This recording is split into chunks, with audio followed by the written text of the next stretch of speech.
आप देख रहे हैं श्रीमद् भागवत कथा एवं देवी भागवत कथा के महान प्रवक्ता आचार्य श्री रामानुज शास्त्री जी के द्वारा देवी भागवत कथा।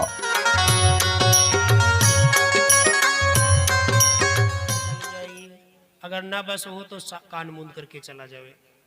इसका मतलब क्या हुआ? कोई अगर मान लीजिए भगवान राम की आलोचना कर रहा है, वो कह रहा है भगवान राम ने ये गलत काम कर दिया, इसको ऐसा नहीं करना चाहिए था, या कोई कृष्ण की आलोचना कर रहा है, तो क्या आप चाकू से उसकी जीभ को ऐसे से काट देंगे? अरे काट देंगे तो जेल चले जाएंगे। इसका मतलब ये है तर्क से अगर कोई आलोचना कर रहा है तो उसको समझिए, तर्क करिए। अगर सही कर रहा है तो सही है, अगर गलत है तो आपके पास तर्क होना चाहिए कि हाँ ये गलत है, उसका उत्तर दीजिए। इसका मतलब ये है डरिए मत, जो आपके अंदर है उसका उत्तर दीजिए। तब जीभ बहुत चला रहे हो, जीभ चलाने का मतलब का रोड पर थोड़ी कोई जीभ चलाई, जुबान चलाएगा मुंह के अंदर। तो ऐसे यहाँ काटने का तो कहीं जुबान काटत बहुत हो, जुबान हमारा कटेगना चाहिए। ऐसे तो बोलते ना हमारी जुबान कटे ना भाई, ध्यान रखे रहो।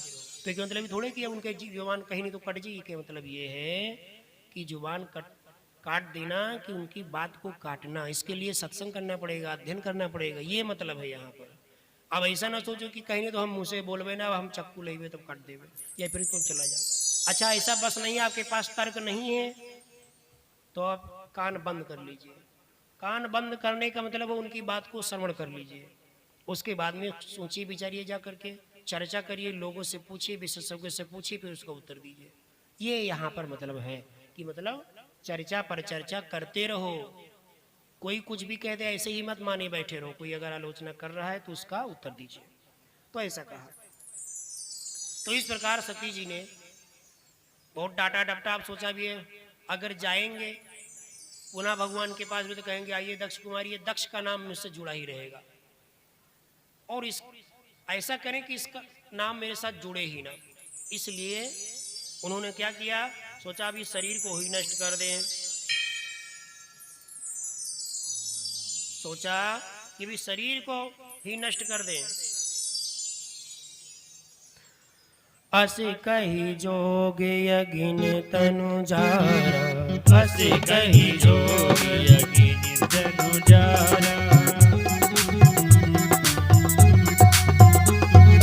अस कही जोग यज्ञ तनु जारा, अस कही जोग यज्ञ तनु जारा, भयउ सकल मग हाहाकार, भयउ सकल मग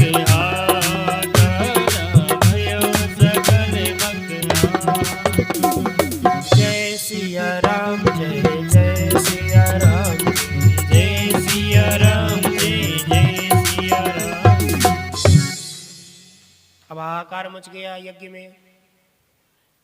सब जानते थे भगवान शंकर जब क्रोधित होकर के नृत्य करते हैं तो प्रलय हो जाता है। अब क्रोधित जरूर होंगे।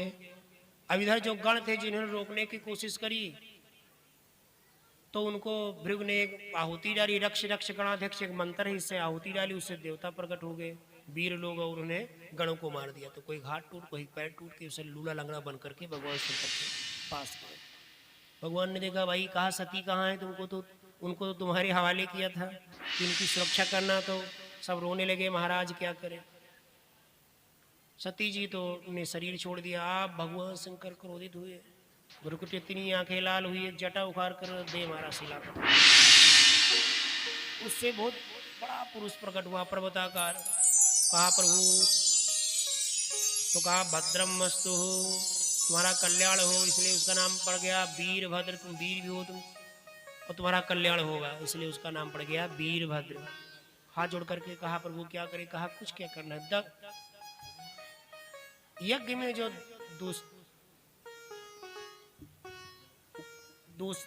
दूषित तत्व, अवांछित तत्व घुस गए उनको बाहर करो, मानी यज्ञ को विध्वंस करो। ऐसी यज्ञ कर रहे हैं दक्ष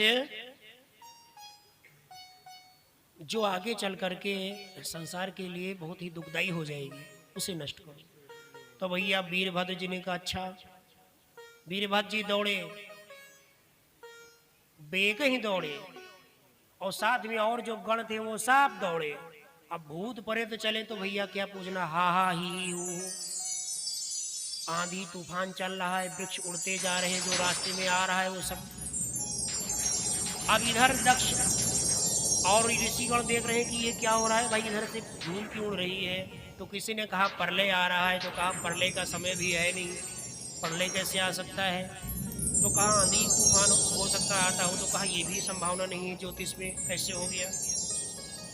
इस प्रकार की चर्चा ही करे तब तक पूरा चारों तरफ से हाहाकार मच गया।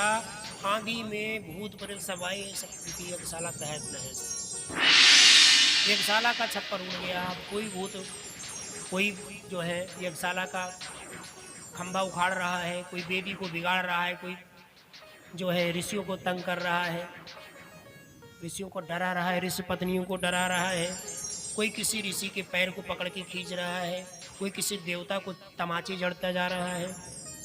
इस प्रकार यज्ञ विध्वंस हो गई, यज्ञ नष्ट हो गई, यज्ञ कुंड को नष्ट कर दिया गया। और कुछ राक्षस भंडार कक्ष में पहुंच गए तो रायते के जो टब था उसी से जय जय पूरा नहाने लगे। कोई मीठा को यज्ञ में ही मिलाए जा रहे हैं। कुछ स्त्रियां जो थीं देवताओं की, वो बेचारी दुपक गई थी भंडार कक्ष में, तो कुछ पहुंच गए गण लोग उनको डराने लगे। अब बेचारी इधर दवा किधर जाएं, अब कोने देव की डर रही है, वो डरा रहे हैं, तो ये स्थिति उनकी हो गई। तो क्षण में जहां बड़ा भी रास रंग था, क्षण मात्र में सब बदल गया मामला। भगवान ने शमशान जैसा कर दिया। अब वीरभद्र पूछने लगे कि भाई कहाँ गए दक्ष, कहाँ गए। दक्ष को खोजा गया, ले जा करके हवन कुंड के पास जो है इनका सर काट करके हवन कुंड में स्वाहा कर दिया। दक्ष भृग जी की बड़ी बड़ी दाढ़ियां थी, कहा क्या कर रहे हो क्या कर रहे हो, तो किसी गण ने उनकी दाढ़ी नोच ली। पूसा बहुत कोलगेट मंजन करते थे, वो साफ साफ दांत था उनका, तो किसी ने मुक्का मार दिया, उनका दांत ही टूट गया। भक्त देवता थे वो, ये भी देवता हैं। दांत इसलिए तोड़ दिया क्योंकि जब भगवान शंकर को श्राप दे रहे थे दक्ष, तो ये हंस रहे थे, ठीक है ठीक है। अब भृगु दाढ़ी पर हाथ फेरे, इसलिए दाढ़ी उखाड़ दी। भक्त देवता की आंखें फोड़ दी। क्यों? क्योंकि जब श्राप हो रहा दे रहे थे शंकर जी को, तो भक्त देवता आंखें मटका रहे थे सारे, हाँ ठीक है, तो उनकी आंखें खत्म कर दी। किसी ऋषि का हाथ टूटा, किसी का पैर टूटा, किसी की कमर टूटी, सब।